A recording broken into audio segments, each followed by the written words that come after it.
हाय नमस्ते प्रणाम। हम अरुण सिंह आर्या, आप लोगों के छोट भाई। आज बहुत खुशी के दिन है कि आज नया साल है, 2020 चल गए और 2021 आ गई बा।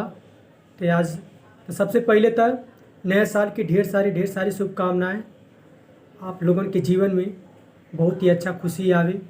2020 में तो ना आई, काहे कि कोरोना वायरस रहा ला, थोड़ा बहुत सबके दिक्कत परेशानी आई, लेकिन 2021 सबके लिए बहुत ही अच्छा हो, सबके लिए बहुत ही बढ़िया हो, सबके जीवन में खुशहाली आवे। ये साल में भगवान से निहोरा करतनी। और खास करके कोरोना वायरस भैया खातिर वो इंसान तो हवे ना कि सुन सके, लेकिन फिर भी हम उनका के कहा तनी, अर्जी करतनी कि भैया अगर तू जहाँ भी बाड़ा, प्लीज़ रिक्वेस्ट बा तू ऐसा जगह ही चल जा जहाँ कोनो इंसान, कोनो जाति, जीव जंतु ना रहे, वही जहाँ सिर्फ तोहरा प्रजाति रहे। ते आ जाई एगो हम गाना लिखने वाली अपना कलम के द्वारा आप लोगों के बीच में प्रस्तुत करतनी वो गीत के, कि वो गीत कैसन बा ते आई आज सुनावतनी। देखो चल गईला 2020 हो, देखाया गईला 2021 हो, देखो चल गईला 2020 हो, देखाया गईला 2021 हो। सबके दिन खुशहाल रहे, सबके दिन खुशहाल रहे, सबके दिन खुशहाल रहे, सबके दिन खुशहाल रहे।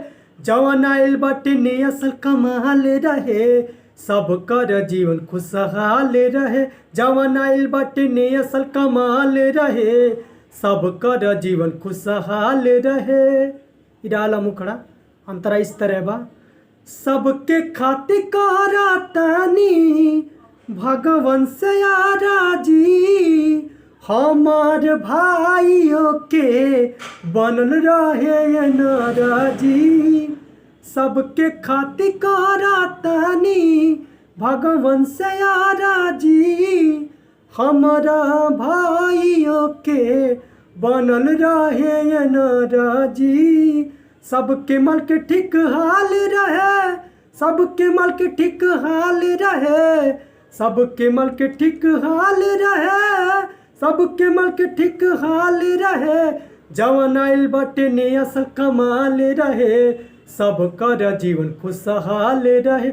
जवन आइल बाटे ने असल कमाल रहे, सबकर जीवन खुशहाल रहे। तो कैसा नहीं लागल है गाना, एक बार ज़रूर कमेंट करके बताएं। और अगर आप चैनल पे नया बने तो प्लीज़ चैनल के सब्सक्राइब करें, लाइक शेयर कमेंट करें और अपना भाई के प्यार दुलार बरसाएं। बस आज के लिए बस इतना ही, तब तक के लिए धन्यवाद, नमस्कार, प्रणाम। फिर मिला जाए अगला वीडियो में।